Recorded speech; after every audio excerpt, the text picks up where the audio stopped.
All right. Well, hopefully you guys can see me. Not see me, but hear me. Dun, dun, dun, dun, dun. There we go. All right. Well, our first live stream, y'all's. There's like 20 of you in here right now, which is like crazy. So, if you were here right at the start, appreciate you. And yeah, we had a freaking new data slate drop today. So I got Necrons and figured, yeah, just kind of just hanging out. I got my coffee right here, you know. Maybe you're at work, maybe you're working from home, and you're already chatting with the boys or your friends anyway about Necrons. So I was like, you know what? Let's just pop on the live stream, hang out, maybe talk about some of the new combos. I'm going to be honest. The new Ork and Demon Detachment look freaking nuts. As a Necron player, I feel like those are the ones I'm like most scared of. But yeah, as far as the changes, I mean, I have Necrons pulled up here, and I would say overall, I mean, as far as points changes, it looks pretty light, you know, throughout everything. I mean, Necron's only Doomsday Arc's going up 10 points. I mean, that was like as expected. I mean, 190 for an arc was just like too cheap. But I would say like just some top of mind. Yeah, the Custodes ones too, Jacob. That one definitely looks pretty strong. And if you guys want, like honestly, like if you guys want to go through some of the detachments, just look at them or even talk about some like crazy combos. Because I primarily just play Necron, so if you guys have already come up with some crazy, especially in the Ork detachment, running some numbers on what they can do, because yeah, with the sustain 2 and the +1 to like hit, all that stuff looks super good. Let me know as far as like quality too, y'all, like if everything's sounding okay. As far as on mine, everything looks good, but just let me know. Yeah, I know, Matt. The orcs getting a shooting detachment. Like, if Dreadmob already wasn't like good, that I'm telling you, that new orc detachment seriously looks nuts. Very excited to see that on the table. Maybe I can get a battle report for you guys on that one this week. Jacob sounds exactly like your vid. Sweet. That's what we want. That's what we want. And hey, who's to say that maybe I was pretty surprised. I don't know about you guys, but I was pretty surprised about like how many new detachments they dropped. Like Tau getting a new one, demons, orcs, custodes. I mean, does that mean Necrons potentially in June with the mission update? We're gonna get a new detachment because we definitely need a Silvertide detachment. I'm just saying, we need a Silvertide detachment. Welcome to anybody that just joined. Appreciate you being in here. We're just kind of hanging out, drinking some coffee. Maybe you're at work. We're just talking about the new changes with Necrons, what we think the new meta entails. So, yeah, the new Orc detachment can use is the Stompa? Can the Stompa be viable? What is that thing? Isn't it like 700 points or something, or 800 points? The thing is crazy. I've seen it in person. Like, it's just so cool. So cool. I've actually, true story, fought against when I was at the Tacoma Open last summer, fought against a Thunderhawk in round 5, which was pretty awesome. That thing is massive. Literally takes up like half the table. Like just an iconic model. 800 points. Yeah, that's that's what I thought. Yeah, it's freaking crazy. Yeah, I mean, as far as the Necrons in the meta. So arcs going up 10 points. Like I said, I mean, as expected. If you're Star Shatter and you're already running 3 arcs, I mean, you like lose a Locust Destroyer. I mean, basically, Necrons are unchanged. It's more so trying to figure out like how they fit into the meta. I am gonna be completely honest with Eldar and Orcs already being like super popular factions, and the fact that Orcs just got this detachment And then you have freaking Eldar that and Yanari basically getting untouched, which is crazy. Um, those are, I would suspect, are probably going to be, at least in singles tournaments, are probably going to be the two most like popular factions that you're going to see. And yeah, as far as running like big stuff against those detachments, just does not feel good. With freaking fire dragons running around and the combos you can do with Ludas, like I don't know. I don't know about you guys, but it makes me pretty nervous, not gonna lie. Let's see here. Yeah, Curse of Demons will lack a codex in 10th. I don't know. I feel like I don't know, tough to say. I feel like they're still gonna do a codex for them because I don't know. I think they should. But you know, I know that has been circulating around as like as a rumor. So yeah, a freaking Silvertide, man. Oh god, come on, GW. That's what we're missing, man. We just need like give us a reason to just spam Immortals and Warriors. Like I am ready for it. I feel like we all have like a stack of Warriors that are like unbuilt. Like literally in my closet back here, I probably have like 40 Warriors that I haven't even built that are just on sprue. So oh, that'd be so good. I have no idea what they would do, but I'm sure it'd be something cool. Played in Northwest GT in the UK this last weekend. It was a lot of Eldari and Guard. Yeah, Guard too. I mean, like, don't get me wrong. I think Star Shatter and Awaken are still going to be really good in Hypercrypt. You know, I think Necrons, they are in a really good spot in the meta right now. I think they are strong.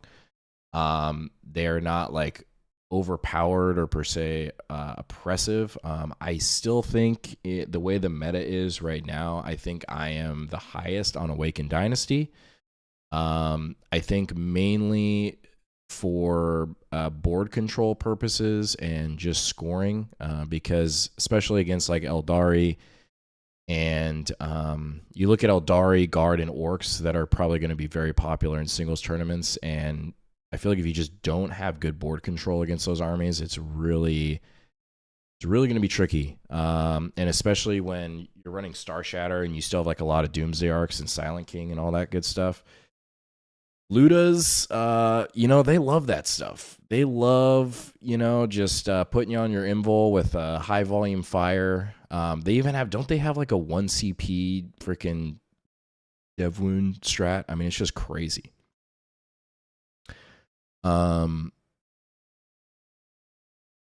Yeah, let's see here. So we missed guard already. Heck no, Tom, we didn't miss guard already. We're here to talk about it. Tom's on our team. He said he'd be hopping in the chat and talking to me about chimeras and hellhounds and more chimeras because whenever we play, I always just think chimeras are like every vehicle, so it's pretty great. But let's see here. So yeah, or is he still gonna? Oh, come on, Tom. You know I'm still gonna be playing Awaken. Come on now. Yeah, we haven't talked about guard yet, but let's you know, if you guys want, we can go through. I mean, Tom's here and he wants to talk about some guards. So you know, I know the points went up on guard. Looks like on the Scions, heavy weapon squad, Catachan heavy weapon squad. I mean, as you'd expect. I know they got hit pretty big with the you can't do the, let me pull this up here, the full see that, yeah. Okay. Let's pull up the field manual quick. Let's pick up the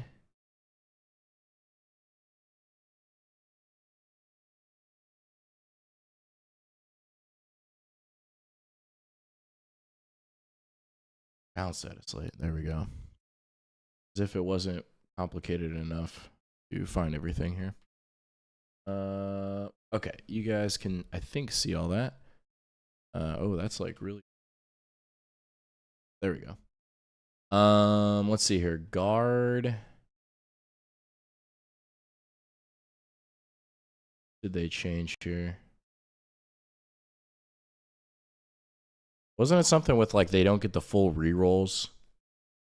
I think it was. Yeah, they get reroll to hits rather than reroll to wounds.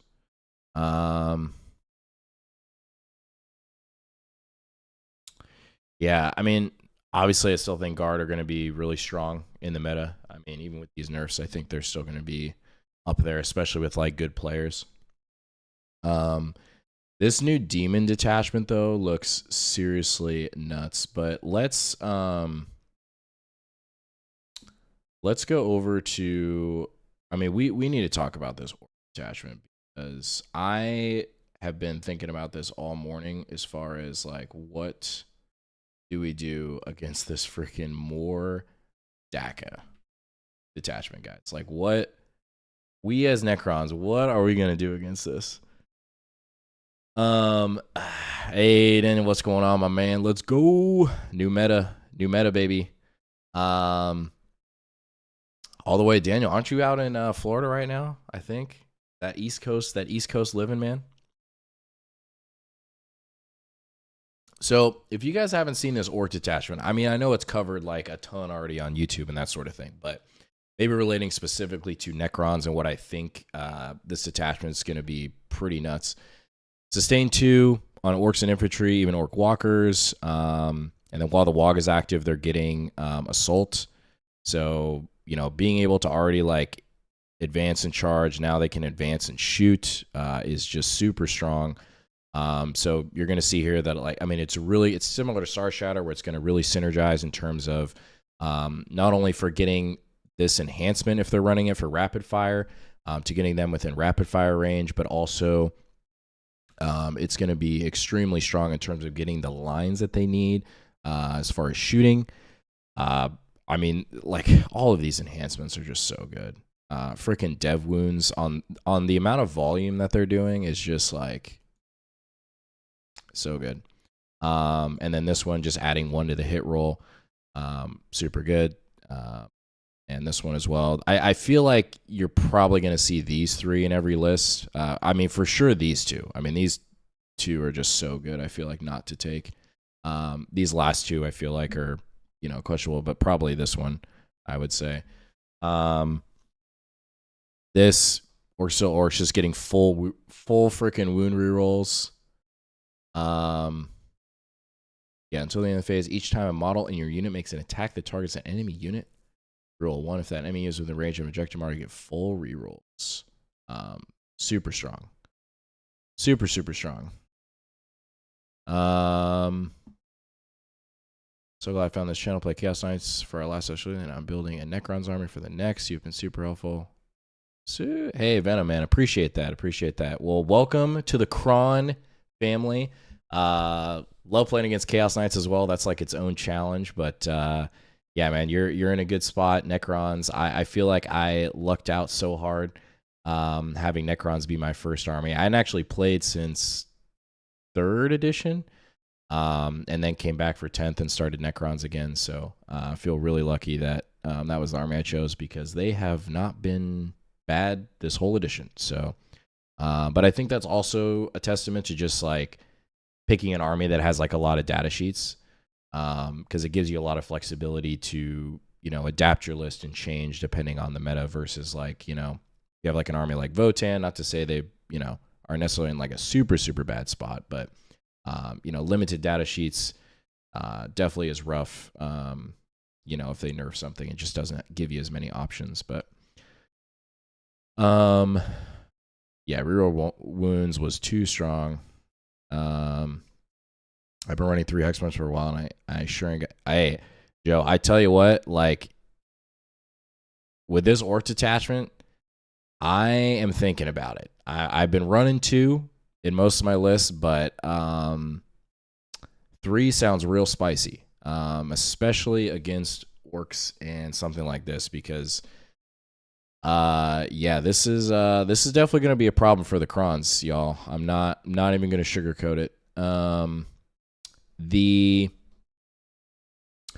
The long and uncontrolled bursts, this is super strong for 1 Orc character, 1 CP, giving them ignore cover.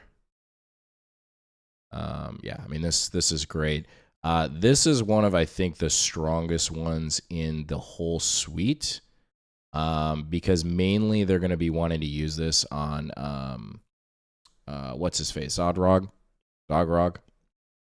with the 20 Gretchen, where I can't remember exactly what his threat range is like turn one, but it's something crazy. It's like 30 or 35. I mean, I know it's at least like 30 inches. So, first turn if they want to. I mean, this is definitely something you're gonna have to plan for. I think for sure in every list you're gonna have Zodrog and 20 Gretchen, probably another, 1 or 2 units of Gretchen just to like screen your backfield.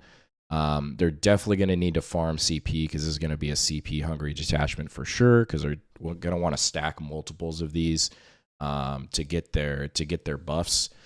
So you're going to see that. I don't think there's any reason they don't run 3 units of Ludas, at least 2. Probably a base is going to be 2 units of Ludas, 2 units of Flash Gits, a couple trucks. Definitely going to have like at least 1 or 2 units of the tank buses on there. Yeah, it's gonna be crazy. I can't wait to play into this and just see how it does. But it on paper it looks super strong. So, yeah, Chronomancer will see some work to worsen their shooting, I guess. Fight phase only. And there. God, this is crazy. There's freaking 44 people in here. 44 people in here? Y'all crazy. This is awesome. I appreciate the support, y'all. We're just hanging out. For the people that just joined, we're just hanging out. Got some coffee here. Maybe you're at work. And I figured I'd just pop on, do a little live stream talking about the new meta, how it relates to Necrons. But even if you don't play Necrons, like, seriously, just throw up in the chat. I'll try to answer your questions. If you want to take a look at something, maybe we can draw up some lists in a little bit here and see what we're thinking. But Jason, DDA is going up 10 points. Screwed my my list up. Had to drop a stalker and place it with a reanimator. Interesting take there. Screwed up my RMO list. Why am I not following there? Hey, it's Mixer Rexar himself. What's going on, man? Appreciate you stopping in. If you guys don't know Rexar, go check him out. He does a lot of like 3D printing of stuff, terrain, little like wound tokens, that sort of thing. So great resource in the community. If you can, go check him out. Makes a lot of cool stuff. Did I miss the Tau detachment that might be bringing to a GT in 2 weekends? Dude, Daniel, come on, man. You can't be trolling me right now. There ain't no way. There ain't no way you're taking that detachment. We can pull it up here in a second, though. It looks super cool. I don't think it's like... I feel the front runners as far as like crazy synergies is this Ork detachment, and the demon one looks nuts. Like, yeah, like looks so good. I show you to every Necron player asked about competitive stuff on Reddit. Oh man, appreciate the support, Jacob. That's awesome. Hey man, I'm just a guy playing some Necrons. Just love the art of this game, genuinely. So, is Kyle not playing in the? I'm playing in it. Some of my team members are in here, y'all. So we're playing in a GT, not this weekend, but this coming weekend, the 22nd. It's a 6-rounder. So we've been prepping for that. Really excited. So yeah, I thought so. Kyle, he's not doing the tournament, but well, dang man. Dude, run Tau. Let's we'll get a game on TTS going, man. We'll run it back. Every game I get asked how the Crypto Skulls can be resurrected. I'm not sure how to explain it, how it works. Can you help explain? So the Crypto Thralls have like the special ability when it counts. It's specifically stated in their ability section. When they attach to a unit, they count as being a part of the bodyguard unit. So you can think of it as like if you attach them to warriors, they count as 2 specific warriors. It doesn't count as like an attached even though they are attached in their separate unit, it doesn't count as like an attached character because of the specific keywording for their ability. So it's huge because one, it allows you to allocate wounds differently because of that. It also, for like purge the foe and that sort of thing, it doesn't count as a kill if you kill off the crypto thralls first. And then it also gives you the flexibility to res those crypto thralls back, even if both of them are removed from the unit because they're attached to the bodyguard unit, that keywording. So it is a very technical thing. There's not really like a super easy way to explain it, but hopefully that helps.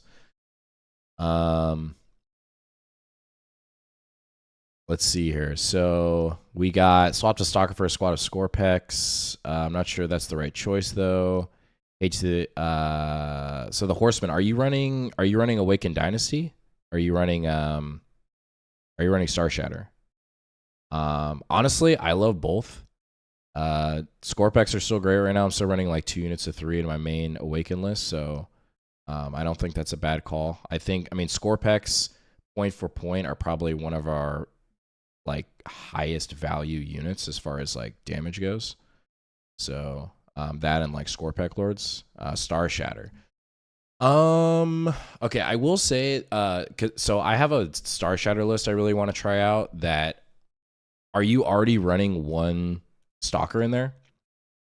Because honestly, the one combo I really like, if you're running a Stalker with the Chrono Impedance Fields enhancement, and you're running the Silent King, one really nice combo like on the first turn is you can pass, like you deploy like a hex mark or something with that enhancement, and you deploy the Stalker on the line. You scout him up, but still keep him within 6 of the hex mark.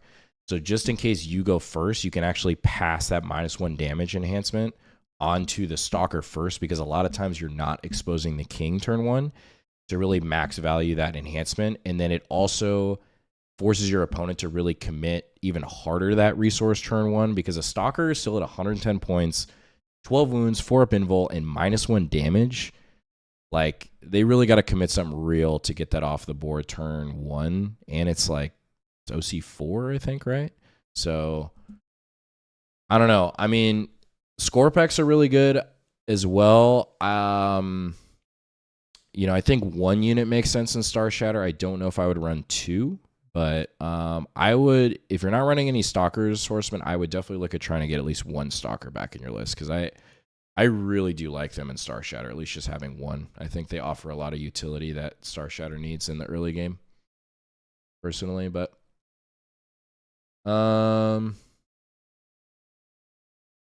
let's see here. Any thought about Lichguard and Awakened? Lichguard are tough right now, guys. I'm gonna be honest too. I think with the changes to this Ork detachment, Orcs just shred Lichguard.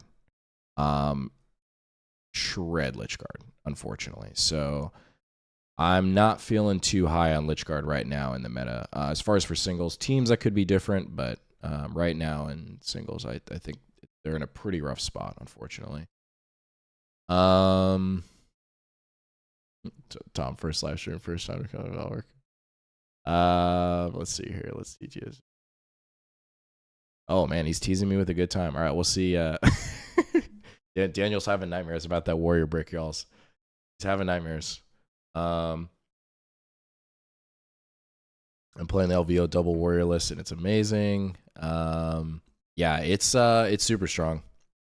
I think definitely in this meta right now, I think it's really good. The only thing that you really have to worry about with that list specifically is Battle Shock. And then there's still like a couple armies in the game that can really do some decent work into it. I think Orcs potentially.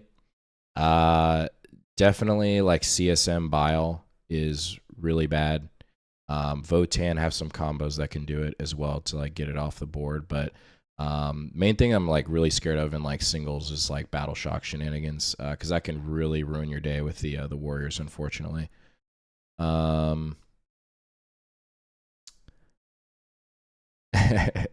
Hey, you never know. It might change in the future, but you know, we still got our day job here, so I just do this, you know, part-time for fun, just because I like enjoy it and just like helping you guys out. But Maybe in the future we can do some like TTS live streams or something if you guys would like to see that, something like that. So let's see. So you can res race if they're the only 2 units left from the bodyguard unit. Yes, yeah, I believe that is correct. Huge trust. So I'm be keeping them in my back pocket. Thanks for the tip. I'll find some room. Yeah. No problem, man. No problem. Hey, that's why we're here. So, any chance of a hyperlip with the monolith? Just trying to justify finishing the paint job on my monolith. Honestly, so I have. We could run through that here in a little bit. I have in my app. I have a hypercrypt list. I have a star shatter list, and I have an awaken list. I am most high on my awaken list, but I think the star shatter and hypercrypt list are interesting. I think I really worry about those lists right now with this Ork Detachment out there and Ynnari, because Ynnari with fire dragons is just it's just something we got to play around, and it's just tough because, like, you know, they get a couple resource, they just have so much movement and high damage. And I mean, Ynnari potentially could just one-shot a monolith like it's nothing with Melt to 6. So if they commit enough resources and get in the right lanes, it's tough. It's a tough puzzle to solve. So loving my Awaken Warrior block for teams list. It keeps the points close up. Yep, seriously. Yeah, Awaken. I mean, Awaken is just good at scoring, y'all. Like, it's just a great blunter in teams. Yeah. Yeah, I think really you have to, in Awaken, you have to run Warriors or Race. I don't think Lich Guard are going to be good currently. Yeah, I mean, Lich Guard and Phalanx with -1 to hit, you know, is strong. Won't deny that, but I personally don't think Lich Guard are strong enough the way the meta is right now, especially with how popular Eldar and Orcs are going to be. And Orcs have always been kind of a problem for Necrons because they have a lot of... Their profiles are really good into Necrons just in general because a lot of our units are 3-up save with 4-up invols, and Orcs naturally have relatively low AP. But when they can blip it to like AP 2, even when we're in cover, it's like they get the max value out of that, and so it's just gonna put us on our invul anyway. And then a lot of them are 2 damage. So it's tough. It's tough. Do we think these minor data slate changes mean new mission pack right before Tacoma? I think so. I think we will. I don't see why not. I don't see why not, Tom. I think we will get the new missions before Tacoma, which is pretty hype. I know, for real though. Hey, we'll be in it for everybody. Like, I think, yeah. I mean, I'll be honest. Overall, outside of the new detachments and Legion of Excess probably getting like the biggest blunt, I feel like it was a pretty light changes, like, overall for everybody. So, well, and Bridgehead, I take that back. Bridgehead and Legion, but they needed to come down a little bit. So, let's see here. Stop even with direct move. We got nerfed again. Royal Wardens. Yeah, I mean, I don't know. I personally don't like running Royal Wardens. I think that's just like a style choice. I don't think they're bad by any means. I think they're still super viable right now, but I just personally don't like running them.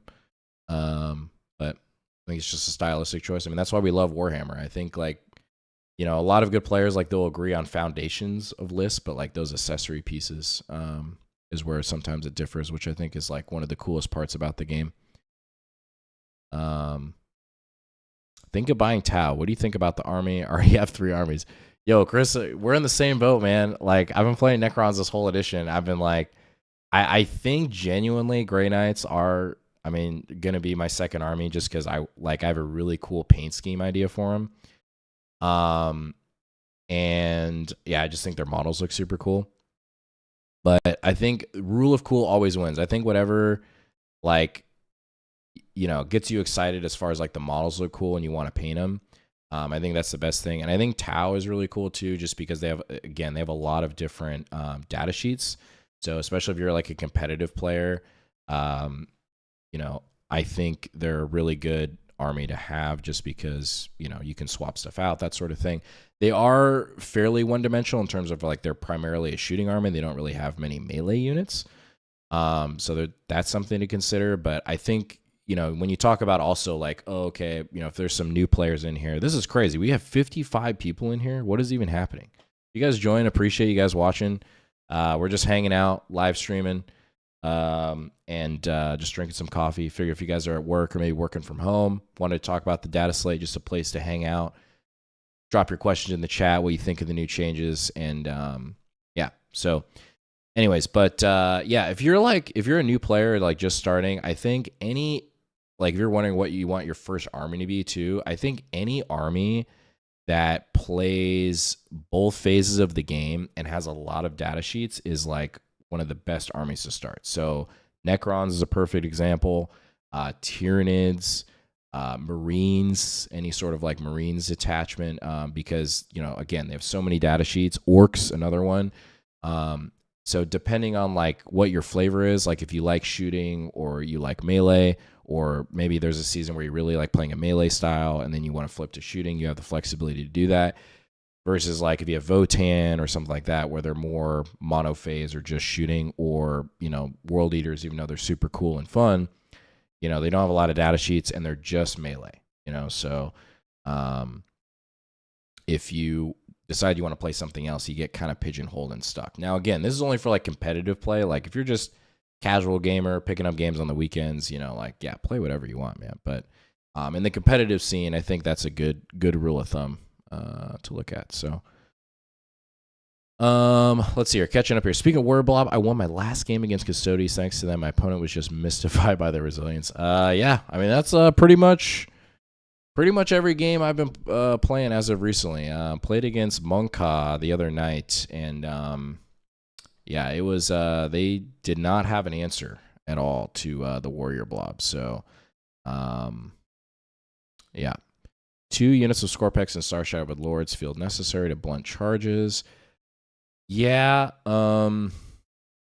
yeah. Right now, the Star Shatter is in an interesting place because, like, by no means is it bad. I mean, I still think it's a strong detachment. I think, like, looking at these new detachments that are coming out, especially with demons and the Ork detachment, because they're gonna run Zodrog and they're gonna run 20 Gretchen. So I think the first thing when you're thinking about list design, if you're a player, you need to ask yourself, okay, if I'm playing against Orcs in a tournament, what am I doing to stop my entire army getting tagged by freaking Zodrog and 20 Gretchen turn 1? Because any Orc player is going to do that, like, without even thinking about it for 1 CP. Like, the value you get out of that is just crazy when they're going first. So it's going to be an interesting puzzle to solve. I'm excited to try to solve it, and then I don't know the demon stuff fully yet, but I've heard, like, they can, like, up down, like, chosen units and, like, deep strike them in or something crazy. Like, it just looks nuts.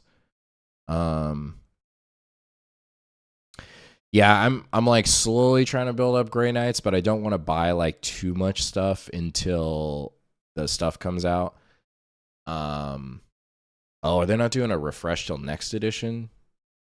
Dang. So I was waiting until maybe the Codex, because I think the Codex was supposed to come out like this summer. I was like waiting for that, but greetings all the way from the UK. Let's go.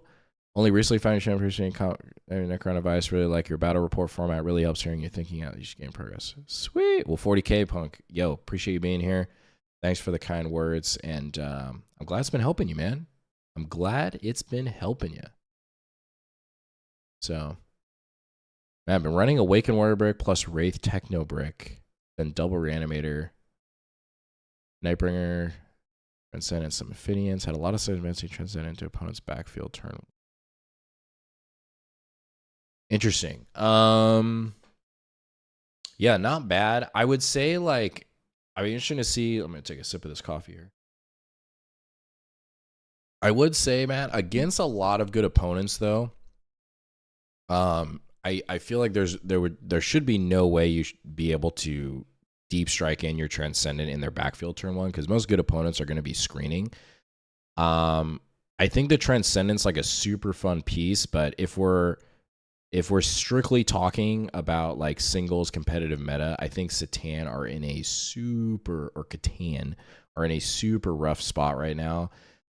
Just with the Fire Dragon and this new Ork Detachment. Like I don't know. I would love to be proven wrong, but I think the Catans are in a really rough spot right now, with everything going on. So, but hey, maybe, I mean, Ken Knox success there, and the Awakened Warrior brick is definitely goated. So, Paul from UK, let's go, man. Hey, appreciate the support. Glad you're here.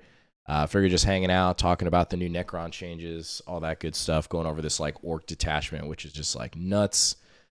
And let me know if you guys would want me to swing over. Do you guys want to go over like the what would you guys prefer? Do you guys want to go over like the new Demon Detachment? Do you want me to drop like I have like new recruit pulled up, so if we want to do some like list talking or list building with like Star Shatter or Hypercrypt or something, we can do that.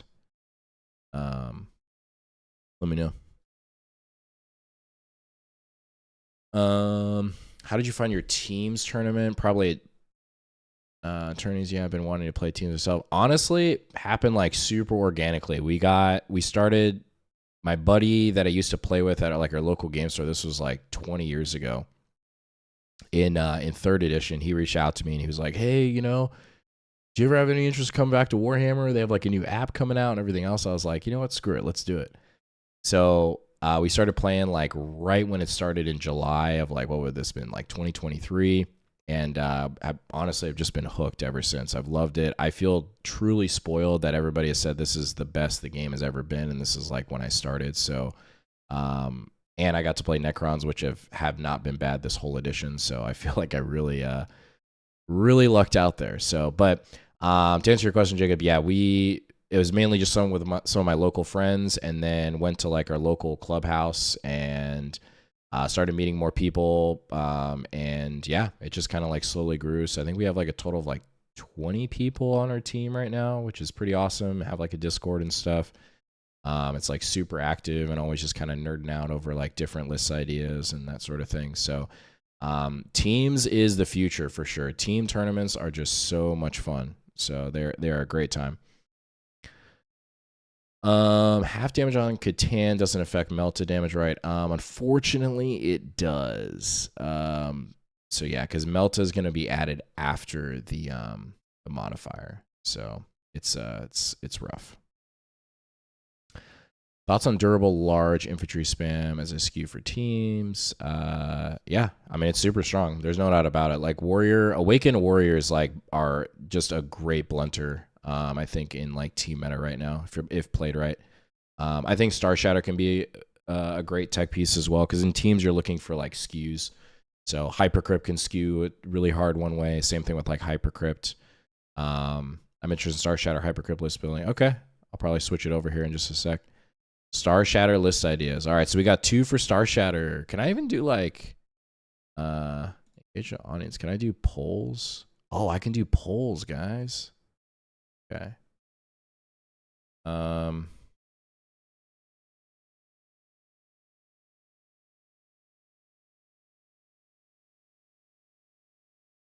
see here. Spill. See, Star. I can't believe there's 55 people in here. It's like blowing. Appreciate you guys being here. Waking. Okay, let's see if that works. Okay. Star Shatter ideas. Okay, have you had the chance to play against? I have played against Emperor's Children once so far. Our buddy on our team, really good friend of mine, he's been practicing them relentlessly. No pun intended. Relentless blade attachment. See what I did there? Yeah, no, they are super strong. I think Awaken plays into them particularly really well, just because they don't really deal with a stat check very well. and they're relatively a monophase army, so you get a lot of value out of rezzing characters back, because a lot of times what happens is they can't kill the characters in the shooting phase, so they have to kill them in the melee phase, and then you get them up, and then they can charge again the next turn and get max value. But we'll have to see. Definitely some more playtesting, but I would say in general, it's a pretty good matchup for Awakened from what I've seen. I can't speak on Star Shatter or Hyper Crypt, though.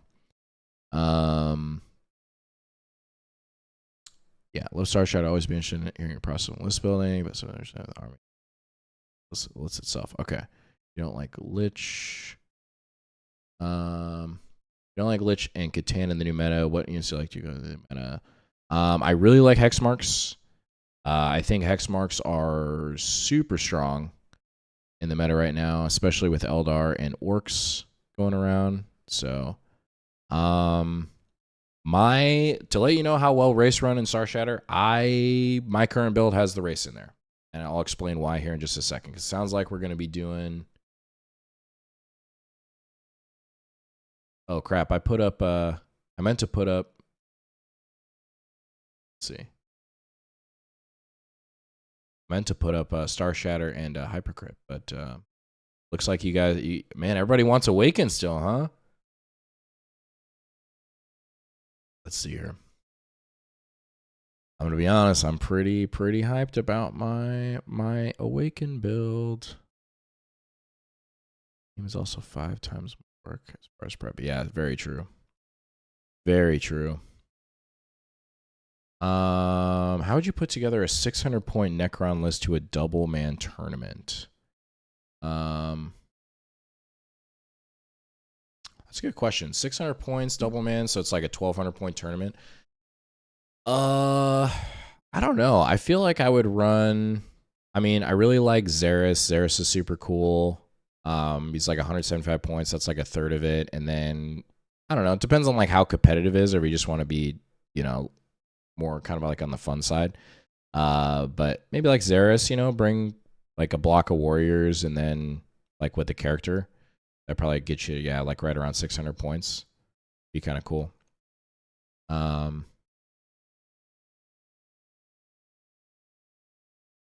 Yeah, the double hex mark. All right. Ooh, the poll is tied 50-50. What? Dang. The community is split, y'all. See, maybe Necrons are in a good place. All right, because nobody can decide here what we want. Hey, if you're just joining here, 64 people in here. This is actually crazy.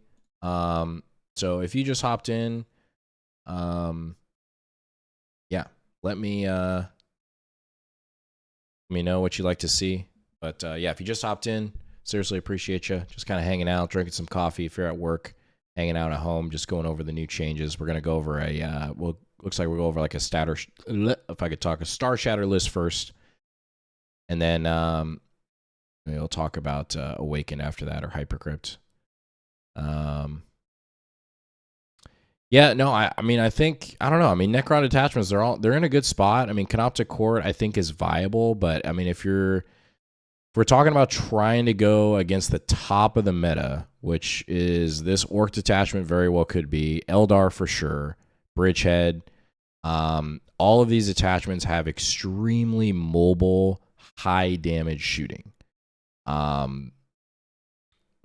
which Race, Monoliths, and Doomsday Arcs, and Silent King in particular really do not like. I mean, I don't know what the math is, but like in this detachment, the new Orc one with the tank busters, I mean, like just one unit, I feel like could just pop a Silent King, or probably pretty close. I mean, the output's just got to be ridiculous. Yeah, I mean, I think Canoptic Court is still strong for sure. UK Crons, let's go. All right, let me switch over to New Recruit. We'll do you guys can see this. Let's do live stream Hyper. Or not live stream Hyper, live stream Star Shatter. All right.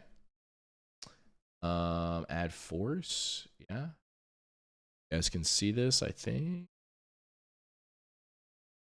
Maybe. Possibly. It's down a little.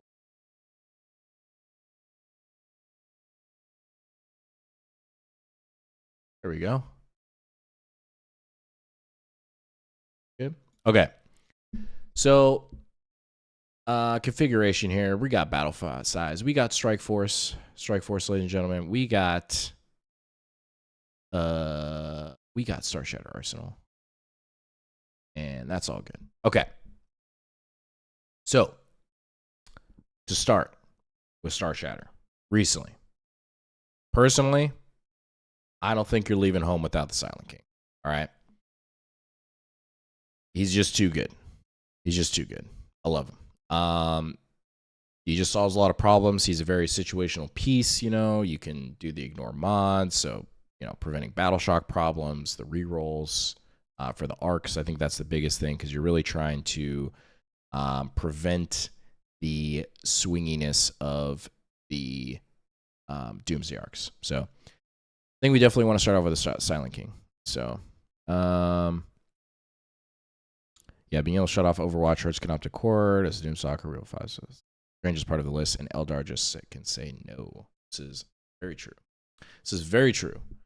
Let's see here. And let's see here.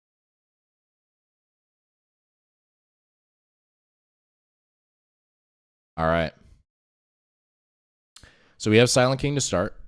And next up, we are going to be putting in a Catacomb Command Barge. And the reason for this is we love some double rerolls. So we're going to hook it up with the Dread Majesty Aura.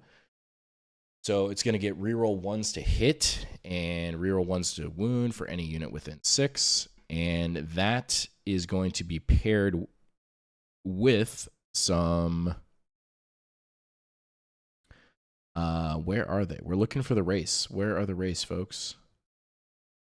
Why can I not find the race? Fortification. Optic. Oh, oh, they're under beats. Okay, got it. All right. So we're gonna get 6 race in this list, but we're going to do it with the Laws and Particle Beamers. So got to do that. And then you're not running the race without Mr. Technomancer. Okay. And Technomancer, he's not going to have any abilities on him. We are going to put the Crypto Thralls in the Canoptic race. Reason for this is because the meta right now is so brutal, I feel like potentially into race, that any chance you can get extra survivability out of them, I think the better. So, and also it gives up Call the Horde, but also you're making the unit now going to be OC3 because they're going to be next to the Command Barge. So that's going to be super strong. Like Race can actually legit punch in this detachment now because they're +1 to hit, reroll 1s to hit and wound, and then the option for 2 CP to give them +1 to wound. I don't think that's particularly worth it to use it on Race, but you know, you do have the option to do that, which is pretty nice. So, and then we are going to have a, where is the Hexmark Destroyer? He's going to have the Chrono Impedance fields on there. So it has the -1 to damage. I think that is super, super strong. And then we are going to put in, I mean, you got to put in some Doomsday Arcs. I'm a big fan of having 2. I know there's a lot of really good lists running around that have 3. And I think even with the points adjustments, that is still going to be the case. So we're going to have 2 Doomsday Arcs in there for our anti-tank. And then from there, we're looking for... from here, we're looking for more or less more scoring pieces. So, greetings from Hungary. Yo, what's up, man? How you doing? I'm less than a year into my Warhammer journey, and the crons are difficult because I could build lists that work with almost everything. It's seriously true. I mean, there's been too many times I've been caught on my couch for like an hour at a time, just theorizing lists. All right, and then we need a unit of flayed ones. Gotta have a unit of flayed. Where are our flayed? There we go. Surprised they didn't go up in points. Honestly, I think they're a steal for 60 points.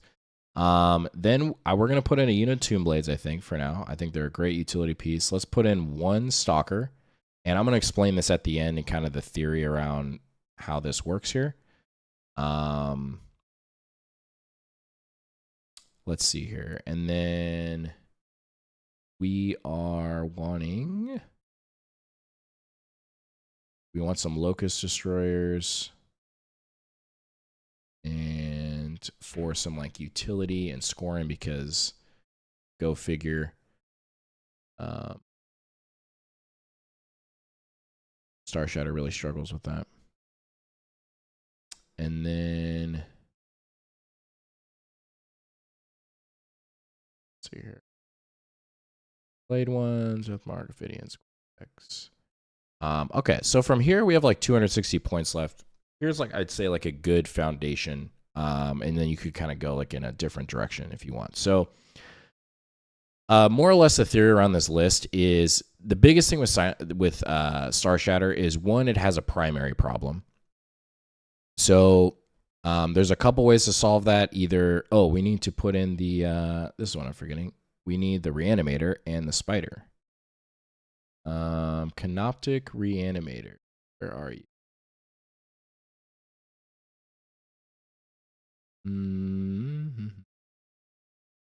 And we want a Canoptic Spider. I do like the Spider. So we have like 110 points left. So we could bring like another Spider, or like another unit of Tomb Blades and a Locust Destroyer. So we have some options. But I think this would be the foundation to start, and then kind of pick your poison from there. You could even, I like the idea of potentially putting in one more Hexmark Destroyer. I'll explain why. And a Locust Destroyer. And I'll kind of explain the theory behind this. Like, if I was going to a tournament and I wanted to run Star Shatter, this is probably something close to what I would run, I think, or that I would be excited about. So here's essentially the premise of the list here. So you obviously have the Silent King, and you're still running kind of like that unkillable Silent King package, but I think against certain detachments, like the new Ork one, I don't think that's the case, because the damage output is just crazy. But you're basically trying to synergize the Canoptic Reanimator for extra reanimation.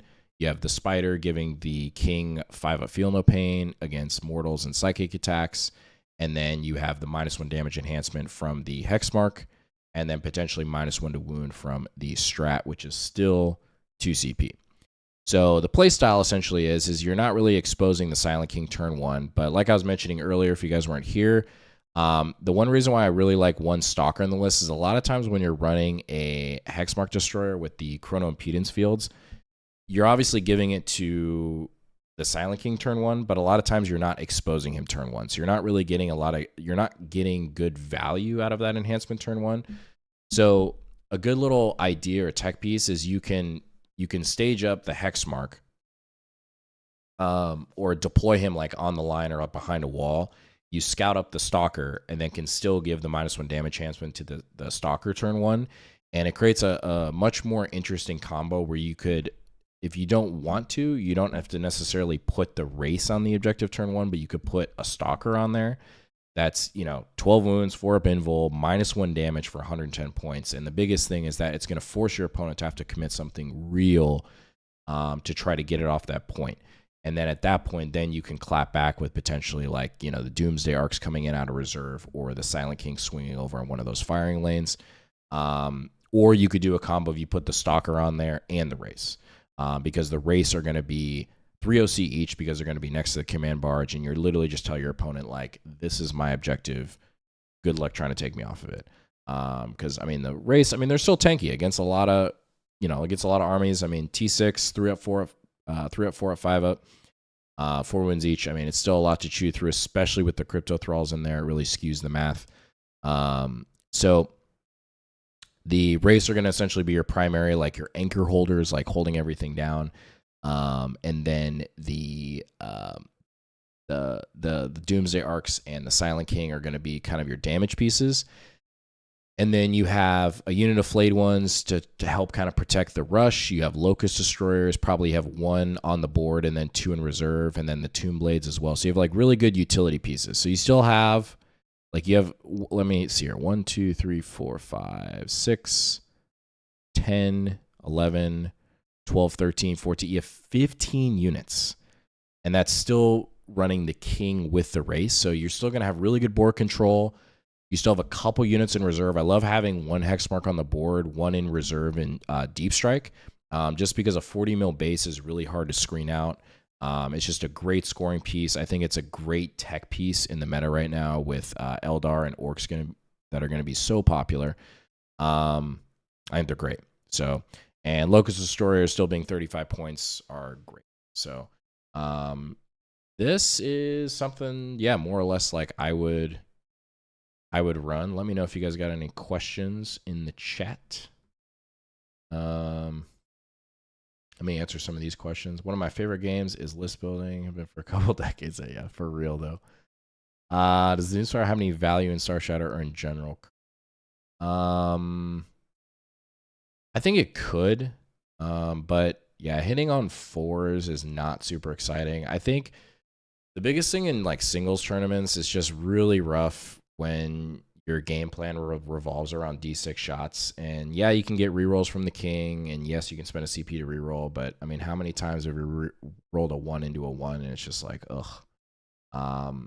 That's the only thing that makes me like nervous in singles and trying to go like all the way. Just tough. Like, 'cause you're gonna have that one game where they just roll terrible. Yeah, so hello everyone. What's up, man? Glad you're here, dude. This is, I guess, technically not a list with the updated points. These aren't 190. Oh, I'm cheating. That's totally a good point. Good call out. Okay, so if I was, yeah, don't forget to hit that like button, guys. Don't forget to hit that like button. Yeah, 20 points over technically. You guys are totally right. What would I cut here? Yeah,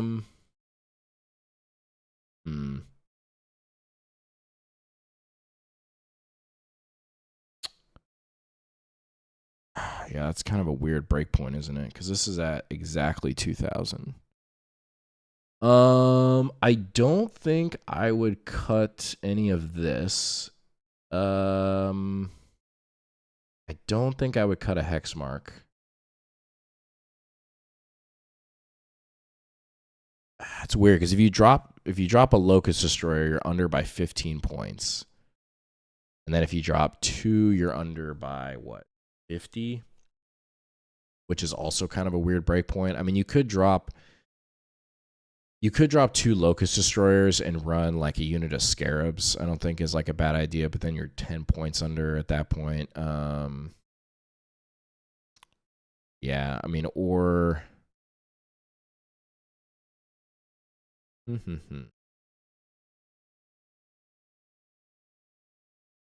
75. Or you could drop a hex mark and run like 1 Locust Heavy Destroyer, like one of the Aminic or something, dropping out of reserve, or one of the Locust Heavies. That might be better value. I think I'm leaning towards, let's drop this. I think I'm leaning towards getting a unit of Scarabs in here, especially because you have the what is it? The Technomancer, since it's a Crypt tech, so easier to give them OC since they're going to be probably pushing to the mid board.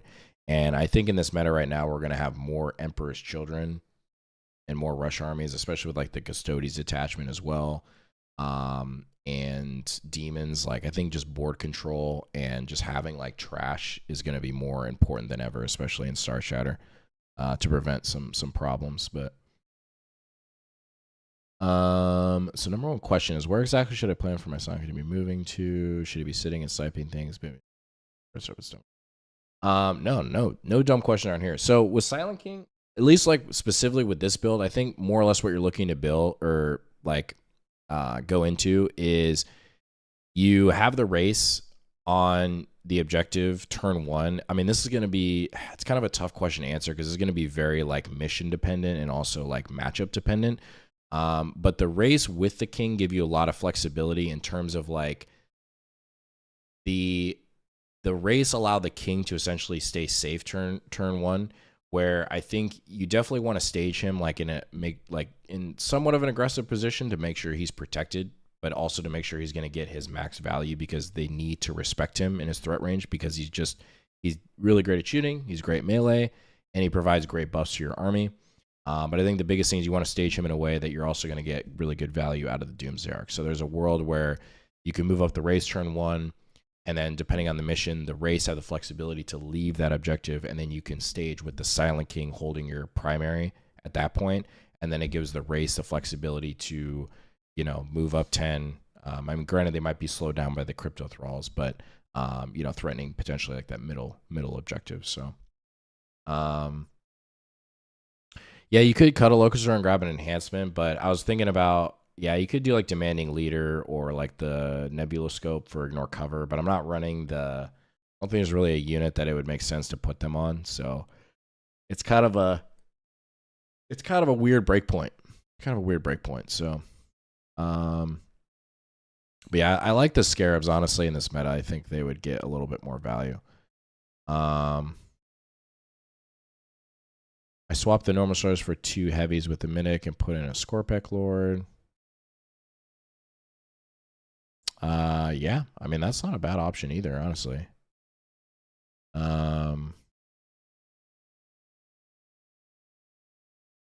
Yeah, the hex marks to death marks, death marks are good. I think just hex marks are better. It's way harder. Like you'll notice in games, especially competitive games, it's way harder for your opponent to screen out that 40 mil base rather than just like 532 mils. So the hex mark gets a lot more value when trying to get like behind enemy lines and locusts, especially because he's lone op, so it prevents like Overwatch threats and stuff. It's just really good. And like honestly, even on his Overwatch and his shots, I mean, he could pick up a unit of Eldar, so just by himself. So it's just, I think you can get really good value out of that unit right now in this meta. The live stream, Anza, what's going on, man? Hey, you gotta let me know if your match falls through tonight, man. We can run it back. Let me know. He would cut the Tomb Blades.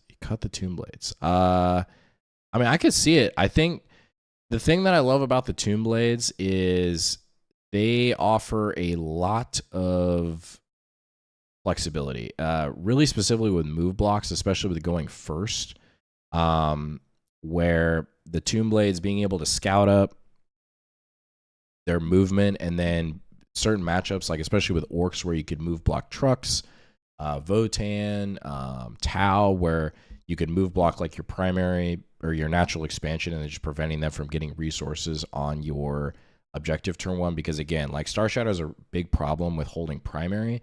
So any way that you can exploit, like making it harder for your opponent to either get on your objectives or just getting that board control and scoring secondaries in the process, I think it's good. But I hear you. I mean, I think, you know, I think, again, accessory pieces and scoring, I think it's like highly situational. So, but yeah. I love the idea of Zera surrounded by a bunch of Scarabs. Scarabs give -1 OC and engagement range. Might surprise some people. Scarabs give -1 OC and engagement range. I don't think they do, but maybe I'm missing something. I mean, I know Scarabs will get +1 OC if they're next to Xeris, but maybe I'm missing something. Which is the hardest matchup current meta for you? That is a good question. I think, at least with my Awaken list right now, I think CSM Bile is pretty rough, pretty tough one. I think Orcs just in general are going to be challenging, especially with this new detachment. I have yet to see this new Demons detachment could also be a problem. You know, things dropping 6 inches out of Deep Strike and being able to charge doesn't excite me too much. So, yeah, I'd say probably top 3 are CSM Bile, Chaos Demons, this new detachment, and then the new Ork one. They look pretty threatening to Necrons, I'm not going to lie. But at least on paper, I haven't played into it yet, so I don't really know yet. But oh,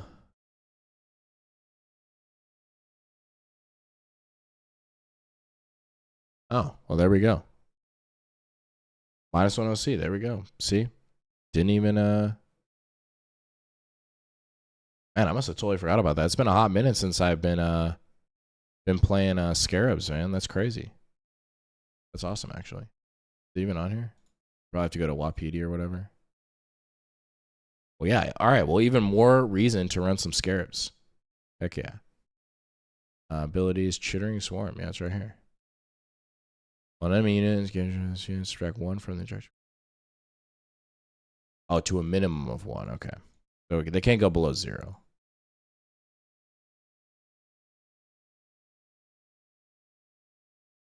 Yeah, that was super good.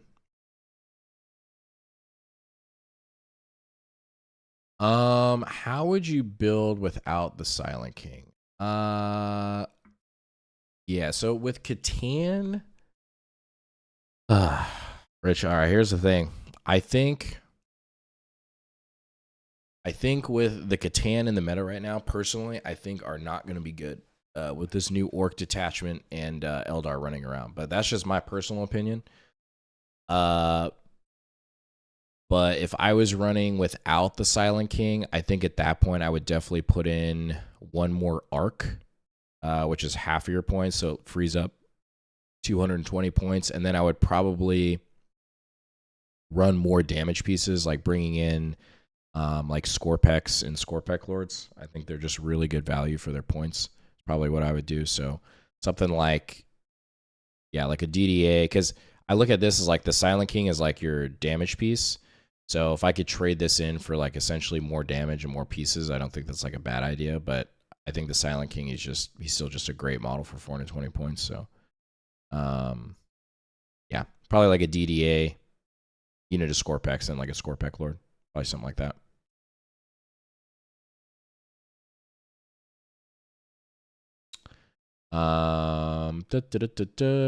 Trying out your Awaken list at the next tournament. All right, let's go.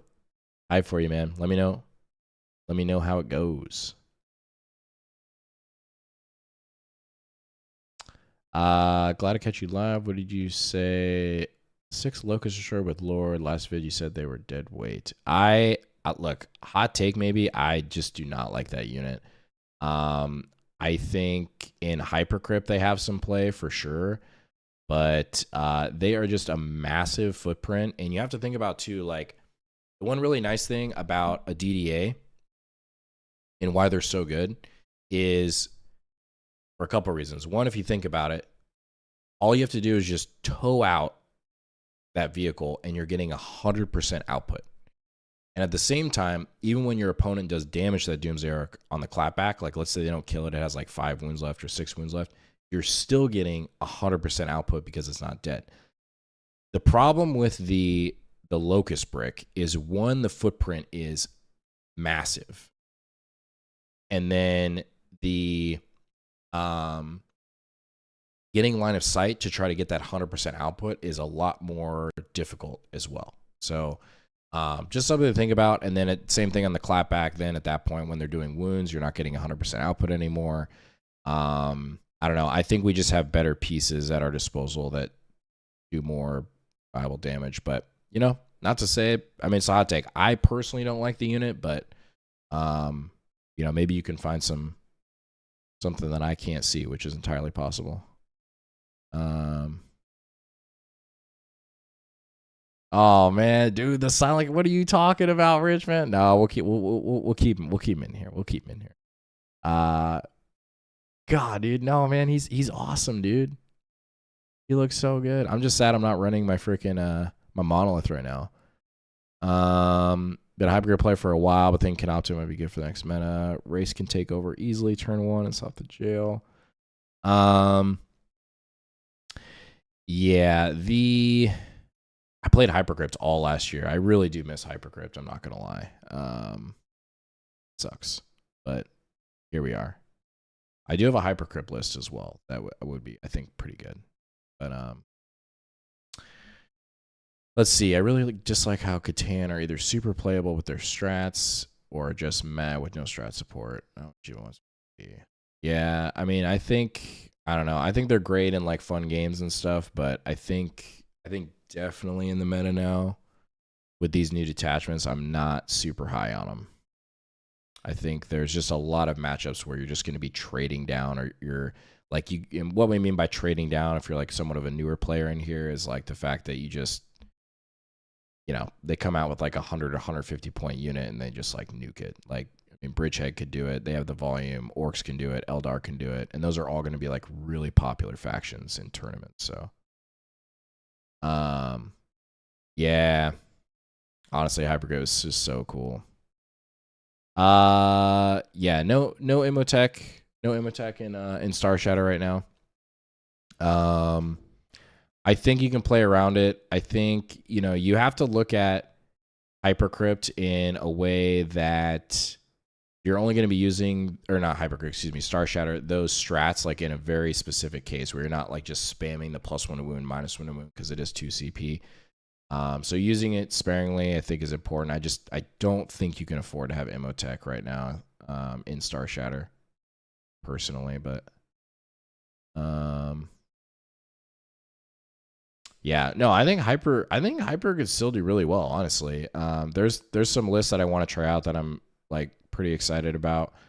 But we'll have to see. I mean, up down shenanigans is always going to be good in this game. So movement wins games, y'all. Movement wins games. So new to Necrons, what is the synergy between the Canoptic Spider and the Silent King? Are they trying to push up to no man's land, primary, or stay a little farther back? So the synergy there is you're basically keeping it like as a package together. So you're deploying in a way to keep them together and then also being able to stage them together.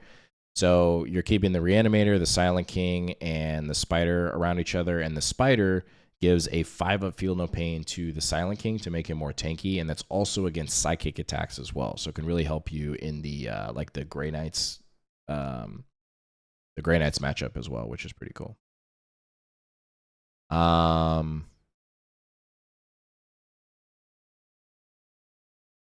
Yeah, I think potentially, yeah. Yeah, I mean, like I said, I mean, Hyper is still good.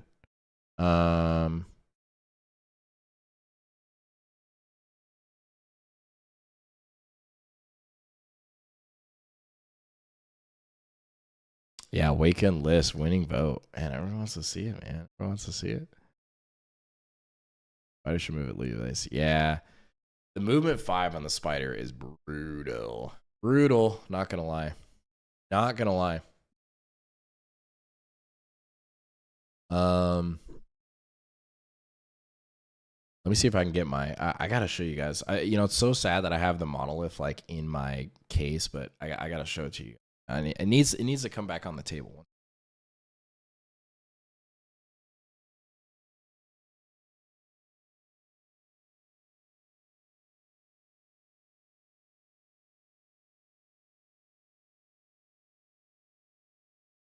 Watch me break it, but yeah, here we go.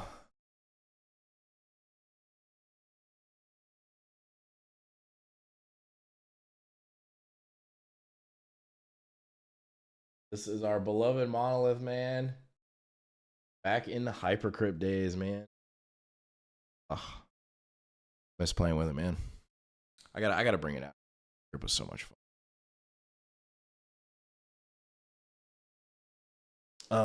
Let's see here.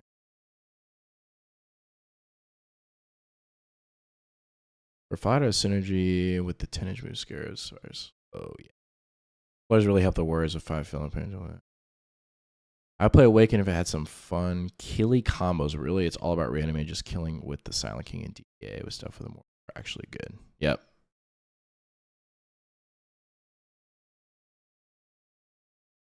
This is true. Needs more pink. New monster is such a good model. Yeah, it looks good, man. Yeah, it is. It's amazing model, man. Honestly. Um. Yeah, it was a project too. Let me turn this.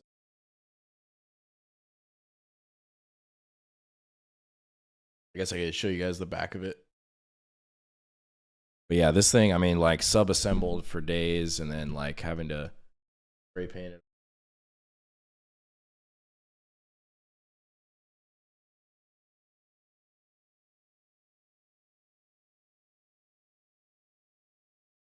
But uh,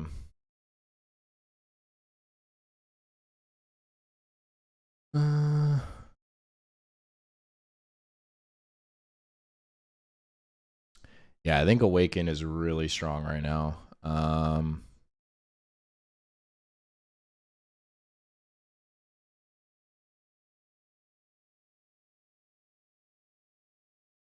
For sure. All right. Well, y'all, what do you want to go over here? I can hang out a little bit longer. I mean, I'd love to hang out with y'all all day, but I also, we gotta try to be a productive member of society as well. So, but I figured I'd hop on here and hang out for a little bit, talk about some of the hype. But you guys want to look at, I don't know, one of the new? You want to look at the Demons Detachment? We can do whatever.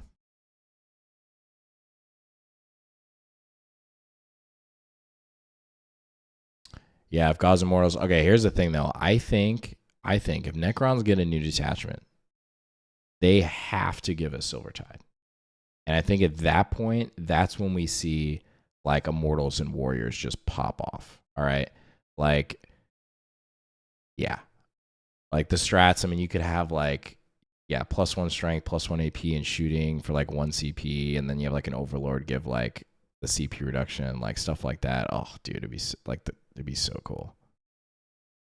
And then like synergizing with freaking with Xeris, so you could have like AP3 warriors. That would be like nuts. That might be too good, but it'd be pretty cool. I'm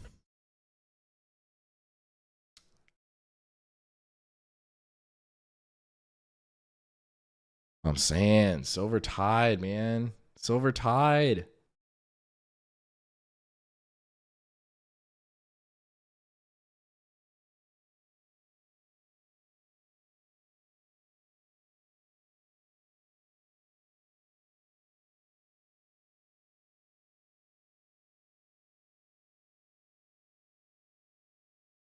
Oh, so Silver Tide is like max immortals and like warriors. So essentially the detachment would synergize around like running a lot of warriors and immortals.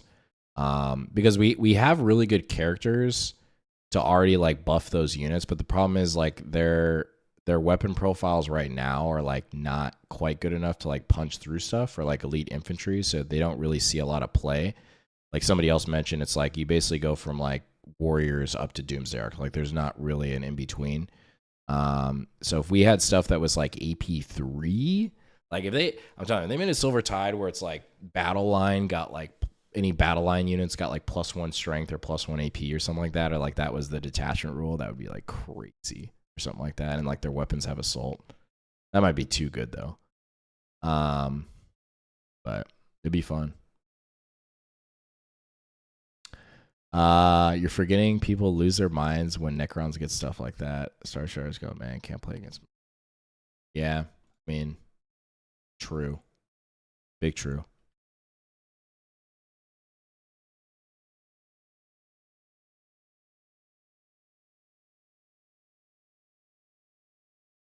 Mm, I can't believe there's still 60 of you all here, man. I appreciate you guys being here. This is like crazy. Super, super cool.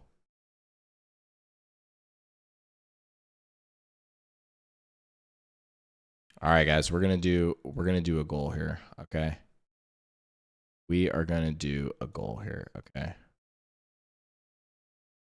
Mainly because I want to see if this works. Okay, we're gonna do.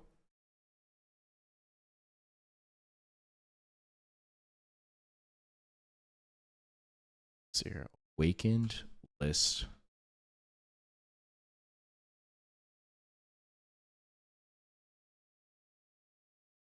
Mainly because I want to see if this even like works. See if it works.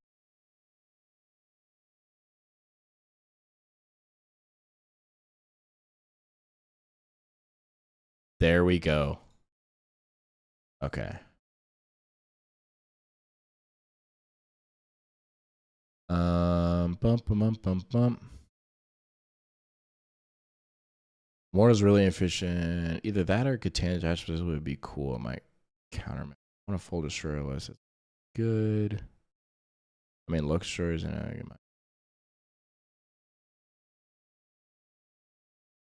Necron MSU Army with Warriors Immortal sounds so sick. I know, man. Dude, I would be so hyped, man. Like, please, GW, if you're watching, give us a freaking Silvertide detachment.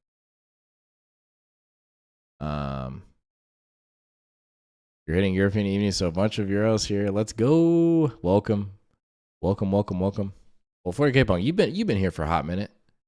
You've been in here. I never thought about it, but someone could make a 3x6 Locust list in L and be a sort of Silvertide. Yeah, kinda, but I mean, if we're honest, Annihilation Legion, it needs a lot of help still. It needs a lot of help. I'd love to do Destroyer focus lists as well. Yeah, I mean, you can kind of do that in Star Shatter. It's just like it's not great, but you could do it. I've been playing Star Shatter nonstop and running Awaken for the first time in a long while tonight against Tau. All right, dude. Good luck, man. Awaken play pretty darn well into Tau, depending on the detachment, but I think you should be in a good spot, mainly because they're a monophase army. Oh, here we go. All right. The Horseman of War is officially... I feel like I got to screenshot this, man. You are officially the first super chatter ever on PNW 40K, and you have unlocked the doors, my friend, to everybody seeing my Awaken list, okay? So if you're planning a tournament this weekend, don't have your friends come after me because, you know, I showed you this list and you just killed them. Oh, what? We got two up in here? Oh man, okay. I'm gonna have to probably show you guys my freaking hyper list now. This is crazy. Okay. Well, we'll show you here in a second. Let me just get through these questions here. Always on would be awesome. John, we got just like so many of the models, we can't figure out if they work well. Seriously though, love the Necron line. Always rule of cool first. Okay.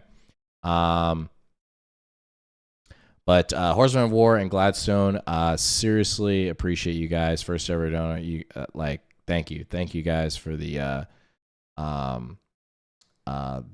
support, and yeah, this is crazy. You know, it's just I just love talking Warhammer. You know, this is a good time. So, Theta, what's going on, man? I knew he was gonna pop in here. I knew it. He's been like one of the OG subscribers since the start. So, all right, so feels like Awaken Dynasty sometimes can never have enough points to run anything you want, like holding 2 primary at home and doing damage and getting some deep striking secondaries. Well, Mr. John Smith, you're going to want to hang around, all right? What? We got another... Yo, hey, y'all, stop it. All I wanted... I'm going to have to, like, refund this back to you guys, okay? I just wanted, like, $1, okay? Just hyper... This is... You got... No, do not do it anymore, okay? But seriously, Mr. Smith, seriously appreciate it. All right, well, we're doing Hypercrypt too, all right? I might have to get my phone because I don't fully remember maybe I can remember at the top of my head, but all right, we'll do both for sure. We'll do that there, and then I already had Stopboy on the Crons. Freaking Tom in here, man. Tom, when are we running it back, dude? We haven't played in like forever. I mean, I know you don't like playing against my Warriors anymore, but you know, Tom's been really hurt for a while because he's been having a really rough time against Necrons, and just he's trying to figure it out, but I think he hasn't figured it out yet. Oh man. Man, it's so funny. Funny how our list of Warriors, Crows, and Ghost Arcs would be fun. Okay, man, we kick something off here. One more dono. We deserve a fridge reveal. Give this man the money. All right. We won't delay any farther here. We got 62 people up in here. Appreciate you. All right. And Tom says more Toroxes. That could be the answer. All right. Here we go. I'm gonna show you guys. We're just gonna show you guys my Awaken list. All right. So here we go. I don't know how to I guess I could have just. I guess I could have been smart and just typed new recruit, but also my new recruit is not loading. Are you guys seeing this right now? What is going on? I still have a connection.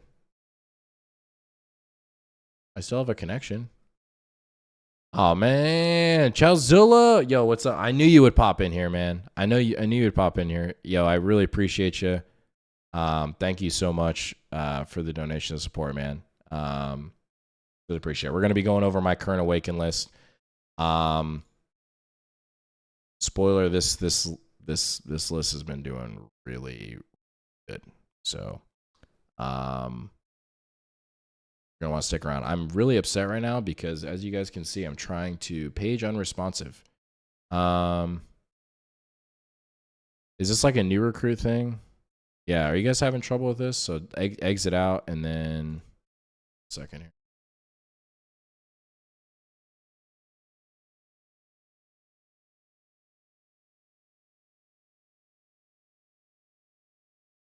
That's fresh strawberries.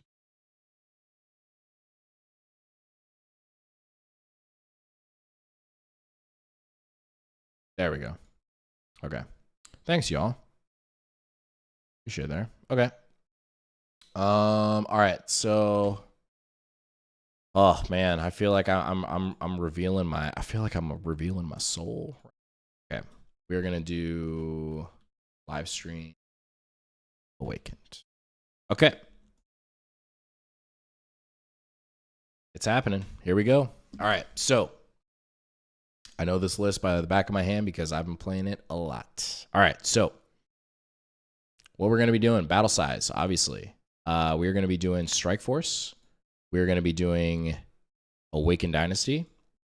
And we are good there. Okay. Now, minimize this. We're going to minimize this. And let's get going here. So, to start off, Awaken Dynasty is going to have the Silent King. Okay. And I'm going to explain why at the end. Oh, man. Yo, 40K Punk. Yo, appreciate you, man. Don't tell me I can't donate it. No, you guys got to stop. Like, man, I appreciate you. But genuinely, I'm just doing this for fun. I love helping you guys out. And it's crazy just seeing, like, people from overseas, like in the UK and everywhere else following. Like, technology these days is crazy. So, seriously, thank you guys so much for the support. It does mean a lot. All right, so only 5 lists. I've got like 60 for 2 factions each. Oh man, dude, this is maybe the saving grace that I only play Necron. So, okay, so we're gonna have the Silent King, and I'm assuming you guys would probably prefer. I'm just gonna build out the list, and then we'll explain it at the end here. So we have 2 Hexmark Destroyers. 1 Hexmark Destroyer is going to have the Veil of Darkness. Bet you haven't been doing that. All right. So we're going to have 2 Hexmarks. We are going to have no Catacomb Command Barge. We are going to have a unit of Warriors. We are going to have Crypto Thralls. We are going to have 2 units of 3 Scorpex. We are going to have 3 Locust Destroyers. We are also going to have the Ghost Ark and the, what is it here? Ghost Ark and where is it? The Reanimator. And then we're going to go back up towards the top here, and we need to get Mr. Oricon, the Diviner, and the Overlord with the Translocation Shroud. And he is, of course, going to have the Netherrealm Casket for -1 to hit. And then we also, I love my Scorpic Lords, so we're bringing 3 of them. One has the Bond for the 4-up Feel No Pain. Bold of you to assume I watch all of your vids and know exactly what's coming. Well, you'll see. You'll see her. There's a slight change because I haven't actually revealed this exact list yet, but somewhat similar. And then what am I missing here? So we have Ghost Ark, Reanimator, Double Hexmark. What are we missing here?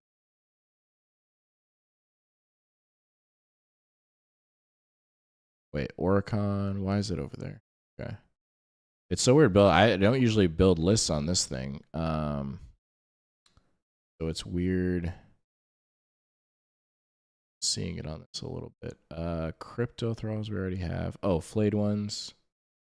We have to update the Warriors. That's what's going on.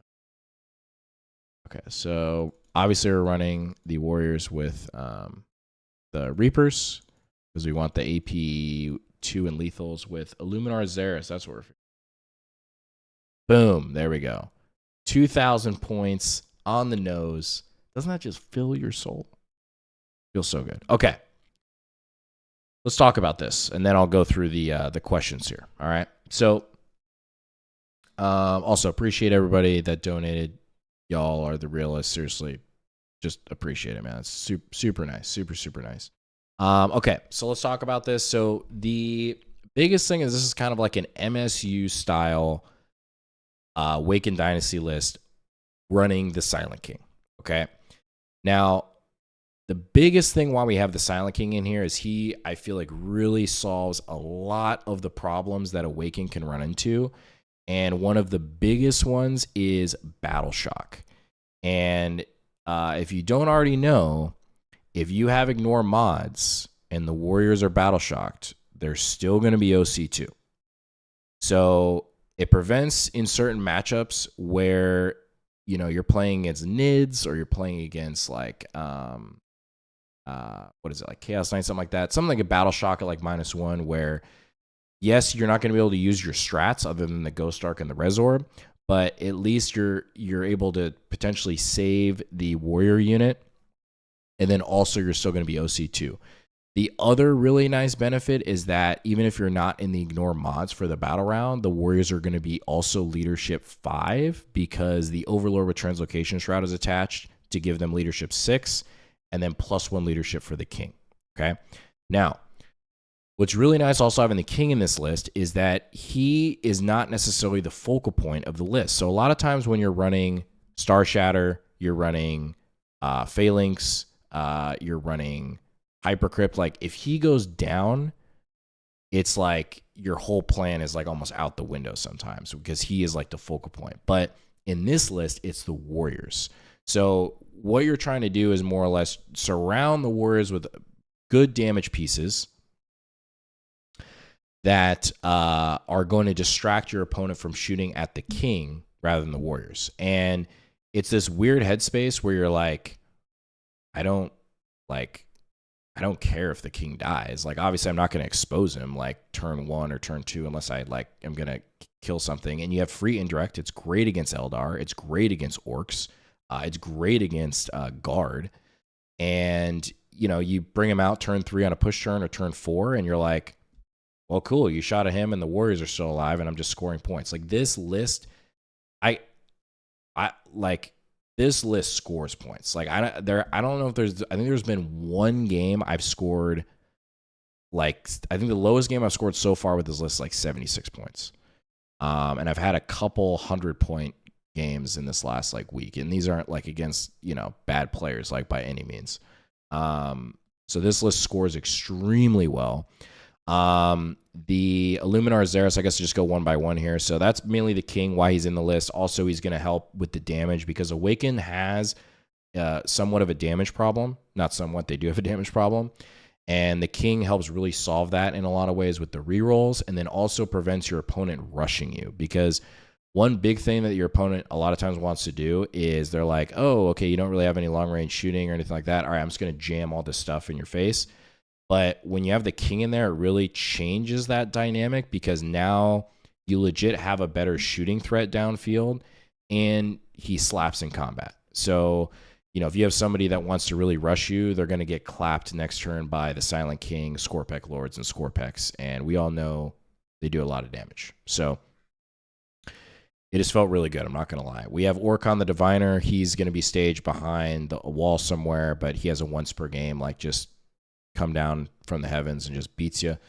You can play him potentially a little bit more aggressively depending on the matchup if they don't have a lot of like precision threats. But generally you want him like staged behind a wall. Xeris, I mean, he's an Awakened. Yeah, he's auto-include. You all know why he's in there.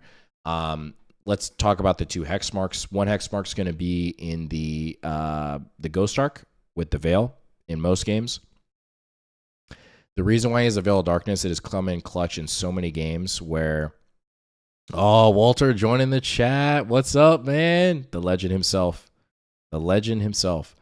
Yeah, I mean, hey, Walter knows, man. Scorpek Lords, they can't be going anywhere. They're too good even in this meta right now. So, so the Hexmark with the Veil, a lot of testing I've done has been a pretty spicy inclusion, mainly because the Hexmark synergizes really well next to the King and providing like a decent Overwatch threat in the mid board.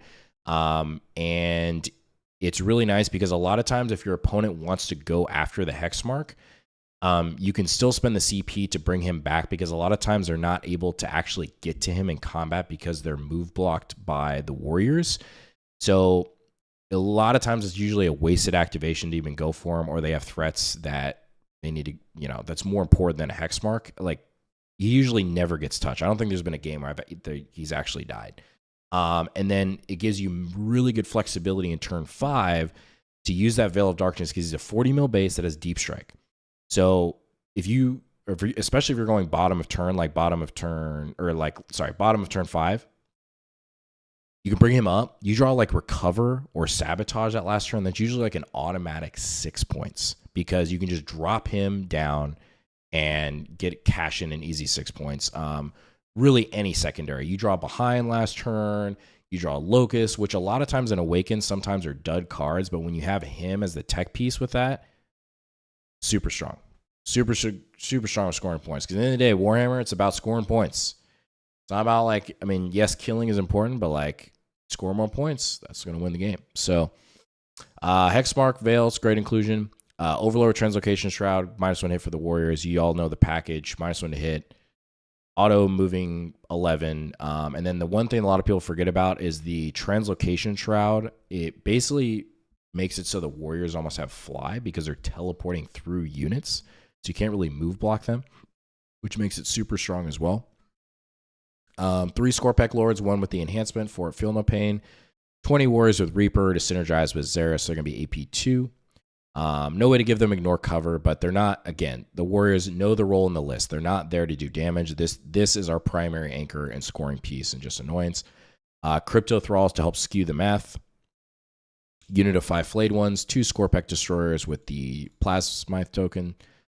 3 Locust Destroyers for utility, a Reanimator, and a Ghost Arc. So we have, let's see, 1, 2, 3, 4, 5, 6, 7, 8, 9, 10, 11, 12, 13, 14, 15, 16 units if I detach everything. A lot of times I will run only 1 Scorpek Lord or 2 Scorpek Lords detached depending on the matchup. And that's what I really like about Scorpek Lords and Scorpex is depending on the matchup, you can choose how you want to attach them, which is really, really nice.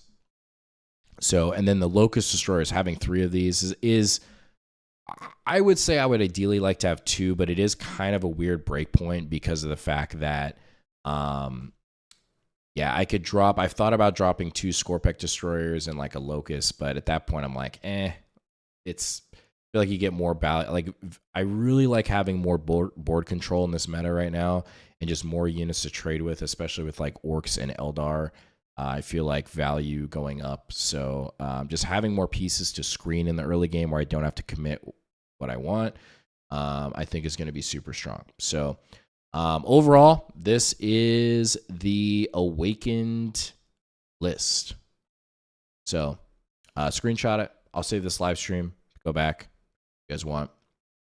But that is the list. So let me catch up on some of these chats here, and then we'll go over the Hypercrypt list. And then I probably have to go here, guys. I'm sorry, but really appreciate you guys all sticking around. Let's see here. I know 20 rounds and just clear them to start a game. Watch on. Oh yeah. Okay. This means that I get to figure out why you prefer Overlord over Royal Warden, man. I love it because the Royal Warden, like, yes, I mean, I don't know. Like, I'm not saying the Royal Warden ain't strong. Like, I think just with my playstyle and what I want to do with the brick, I like the Overlord better. And it also really helps me with like CP management, where I have a lot of luxury in terms of being able to use the strats that I want to use every turn, and then also being able to cycle cards that I can't score, like, or that I don't want to, like cleanse or like sabotage depending on the turn, mark for death, that sort of thing, to keep my points really high.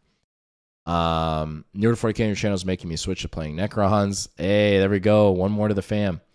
I just need to find something selling there. So thank you for the content. Yeah, no problem, man. Glad you're here. Appreciate you. Crypto Thralls and the flying, shoot and fly. It's crazy. No deceiver. No deceiver, Jacob. But hey, you never know.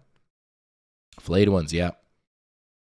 I hate it listed as 9.5. It makes me skin crawl. I know. I feel it, man. I feel it. You should do a vid on the ignore modifiers ability. There's not a lot of content about it out there.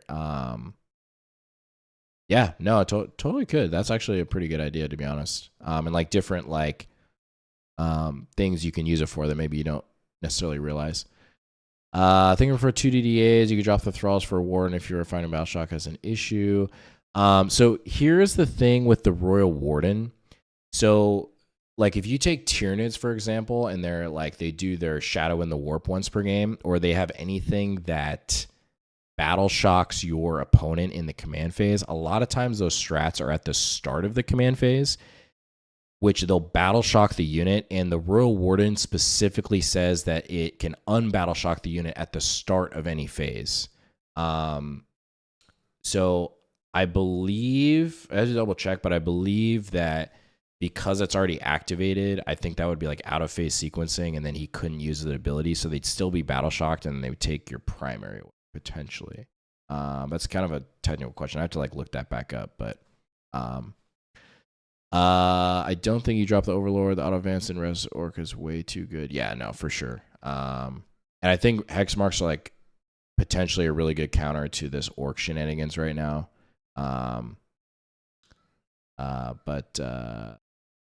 Yeah, time for some more Daka, man. It's gonna be crazy. Yeah, Scorpex and Scorpec Lords are really strong right now. Walter, you build up one character on it. If Intag shoots him down, resurrect, yep. Point cycles give it to you. If it charges him, counter charge out of OC. Very often get early primary. Yep, exactly right. Like this, like it just plays the game so well on primary, and then also with the warrior brick. Like I've noticed, like especially in the early turns, it's really easy to like deny your opponent certain secondaries, like because a lot of times you only have the warriors exposed. So like if they draw overwhelming, if they draw area denial, if they draw like storm hostile, like a lot of these cards, even the positional ones, are usually dead draws, which makes it super strong as well. What am I looking for when attaching a Scorpec or not? It's a really good question.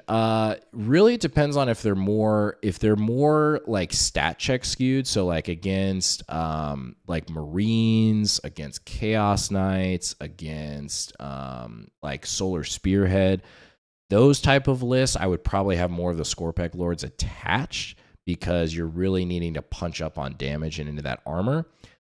Where I would probably run them detached is if I'm running into more MSU, right? Because the thing is, you don't want to over trade against certain matchups. So like against Eldar is a perfect example where one Scorpek Lord is probably going to be more than enough to kill a unit of Eldar. Versus like if I had, and in one it gives me more board control and it gives me more trading pieces against Eldar, which is super important. So if you're going to more like elite infantry, like lower unit count armies, you probably want them attached. If you're going against more MSU style armies or many small units like your like Eldar, your Orks potentially, that sort of thing, your Guard, you probably maybe want them detached. What do you think of Inari and the auto move? Dude, it's ridiculous. I've only played against it once so far, but it is nuts. I think Necron Awaken played pretty darn well into it, I'm not going to lie.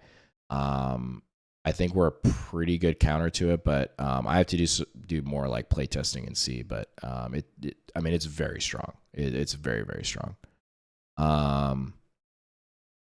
Yeah, I think Canopticor is still good. I mean, it's not bad. Bring it to an RTT. Like play what you have fun with. I think that's the biggest thing. Like play what feels right in your head and like what you're vibing with and models and stuff. So, what are your go-to strategies when using this list? Really, the top 3 things I'm using all the time is cycling a secondary, rezzing a character, and popping rezzing models. So either on the warriors or like the yeah, it's really just the warriors. So, let's see. Play destroyers are certainly not worth playing. Destroyers are, yeah, I know, it's a cool idea. If I get Battle Shock while near the Catacomb Command Barge, yeah, you're still going to be OC1. So yeah, if you're running the barge, I just didn't like. I'm personally not a huge fan of the barge. Like the more testing I did on it, I know there's some like differing opinions there, but OC3 Warriors are freaking great. But at the same time, like you're already having the Reanimator and the Ghost Ark in the backfield, and then on top of having the command barge back there, it's just a lot of points sitting on your home, like not doing much other than buffing the warriors. And I found like the sweet spot is like if I have the barge, I feel like those matchups where they kill the warriors, like they're killing them anyway. And then the matchups that I don't have the barge, like they're still living anyway. So I personally don't think you need it, but you know, teach their own.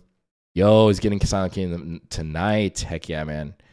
Enjoy building that model. Slow and steady wins the race. I think it took me like 6 to 8 hours to build that kit, but it's totally worth it. Great freaking model. So, all right. Well, I got through most of the questions here. Let's go through and do. Let's do another one here. So we're gonna do hyper live stream here.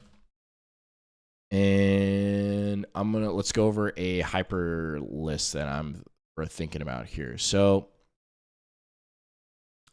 obviously you gotta run the freaking monolith. Okay, let's just go down. You're not running the model. You're not running Hypercrypt without the monolith. Okay, so let's bring the monolith in there to start our foundation. Okay, now I still love me some 20 warriors. Okay, we love some 20 warriors. So let's get some 20 warriors in here. Okay, so and we're still gonna give them the Reapers. Okay, so we're just kind of building our foundation here. We're gonna get Xeris because I think Xeris is still he's super strong. I'll explain this here in a second. Mainly to synergize with the warriors. We are going to bring in a Stalker. And we are going to bring in the Silent King because he's just really good. And we are going to bring in now. So we have the foundation at 39 points. The rest is going to be kind of like scoring pieces, more or less. So we're going to bring in. Let's just bring in 2 hex marks here to start. We are going to have a Plasmancer in the warriors with the Rising Tyrant, obviously. We're going to put Crypto Thralls in the warriors. And I think potentially we need like more scoring pieces here. So one thing, now I haven't played this list specifically yet, but one thing I kind of like is, 1 unit of Flayed Ones. And then I think it's like 2 Scorpek Destroyers, 2 Locust Destroyers, And then I think I had a unit of Ophidians. Let's see. That was 1990. Maybe it was at 1990. I could have sworn it was an even 2000.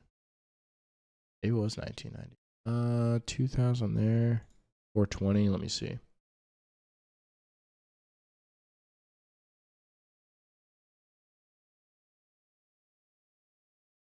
Yeah, I think that's it as far as okay. So let me talk about this one here. Let's see. I love talking crons with like-minded people. People do more of these. All right. Oh, hey, we'll see what I can do, Decker. We'll see what I can do. Appreciate you being here. I like to bait him into the barge. This is the only piece of the combo I move forward to take him out with score packs. Of course, casual. Yeah, I mean, that's certainly a combo. I think good players, they can kind of counteract that a little bit, but like I see what you're saying.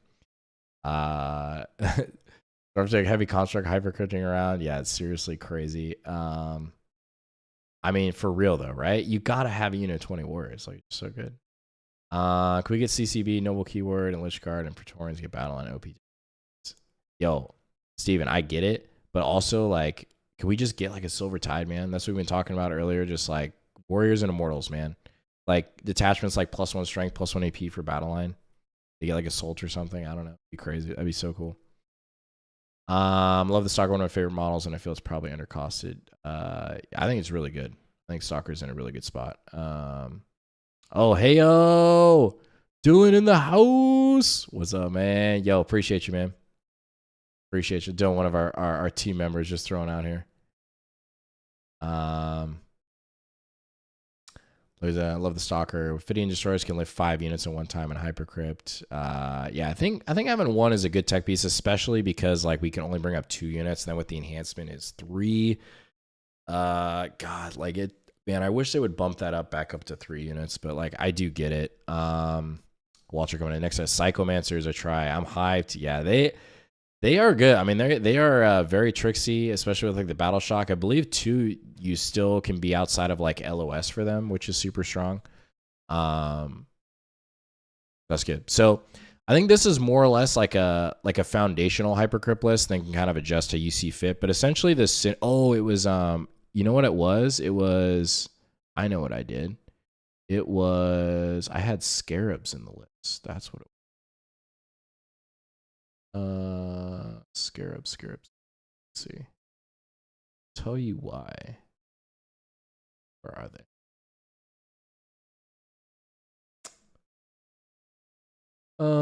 Canoptic Scarabs. Where are you? Gosh, guys, I am blind. I apologize, apparently. Canoptic Scarabs. There we go. Sorry. Okay. 2070.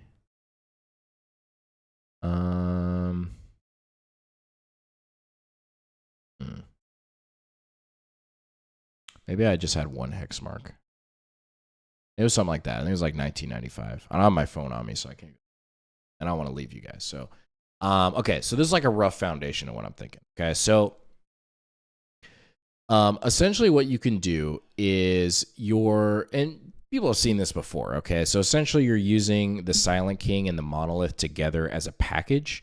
And the reason for that is that the Monolith only has 4 shots, which is nice. It is tough sometimes because if your opponent, like, especially against vehicles, and they're T12 and it's only strength 12, a lot of times it's going to be wounding on 4s. And if they give it pop smoke and it's hitting on 4s, it's not very reliable. Okay. So the synergies that you're looking for is in the early game, you have enough scoring, like early little pieces to do actions with. So you have like Locust Destroyers that are able to do like containment and that sort of thing. And then your Scarabs, since they move 10 with Mr. Xeris himself, are able to perform those like hard to reach early secondaries. So your like area denial, your locust, those sort of things, they can just stage up and do those for you as long as Xera's within range, which is really nice. Or just get on the objective and force your opponent to come out a little bit. It gives you some play when you're going first. I mean, obviously, Hypercrypt loves going second, but like if I was going to like a tournament soon, this is probably something that I would run, or that seems like kind of fun to play.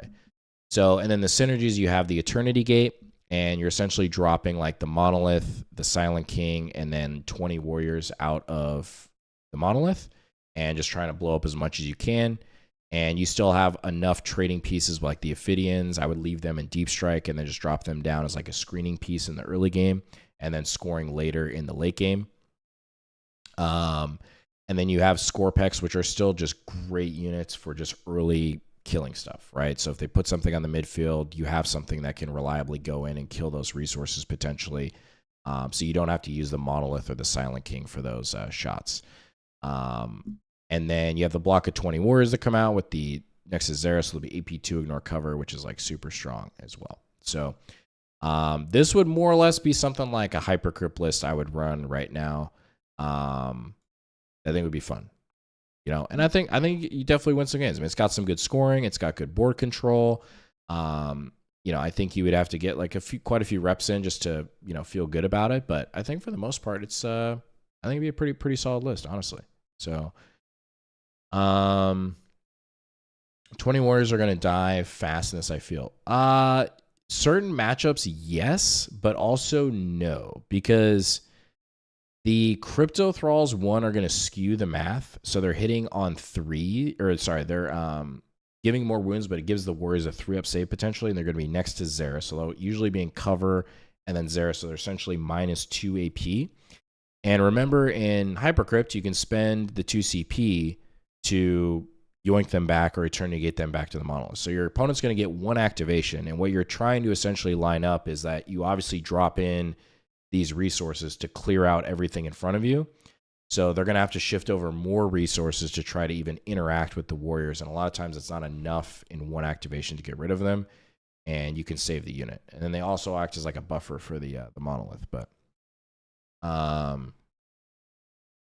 yeah, Xeris, he runs solo. He's lone op. He's super tough. He's a 2-up, 4-up, 4-up, feel no pain. He's just super annoying, and he's very appropriately costed for what he does. Like, he's very, very good. And then he increases the AP on warriors by 1 and then lowers the AP of their attack. So he basically gives like all of your battle line armor contempt, which is super good. Yeah, you could do CP generation with Imhotep, but it's tough. You're really, yeah, I mean, I won't lie, it's tough on the CP economy. But at the same time, like, you need to do damage, so there's kind of a give and take. So I mean, if you could find a way to fit him in the list, I think for sure do it. But I think you just kind of have to figure out a way to manage your CP wisely, and just saving it to yoink the warriors. So yeah, man, I can't believe we still got freaking 50 plus people in here. This is crazy. I'll probably be around here for just a couple more minutes, so if there's any last minute questions, just let me know. But I appreciate you guys being here and watching and hanging out, and very excited to see what y'all come up with next year. So let me know. But very excited to see how Necrons are in the new meta. See what happens. He's super cool.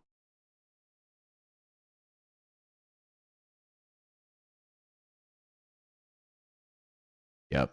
Xeris is the GOAT. For real, for real. Well, other than that, yo, I just want to shout out again, freaking the Horseman, Gladstone, Mr. Synth, 40K Punk, Childzilla, 40K Punk again, and Mr. Dylan himself with the super chats today. Seriously appreciate you guys and the support, and you know, love making this content for y'all. You know, just something I just do for fun. So you know, Warhammer is very much a hobby, and I'd like to keep it that way. But hey, you know, a little extra fun just to make the content better and do some stuff. I'll take it. So Thanks for the nice stream, man. It was super interesting to see this list building process and how you answer our questions. Hey, Juniper, glad you're here, man. I appreciate hanging out. But yeah, appreciate y'all being here today. Appreciate you watching. Maybe we'll do another one here sometime soon. Still, love obviously doing the videos, but yeah, Chazo, yeah, thanks for teaching about the crons. Yeah, you betcha. Anytime, y'all. Anytime. All right. We'll catch y'all on the next one. Thank y'all so much for watching. And yeah, enjoy the rest of your week. Peace.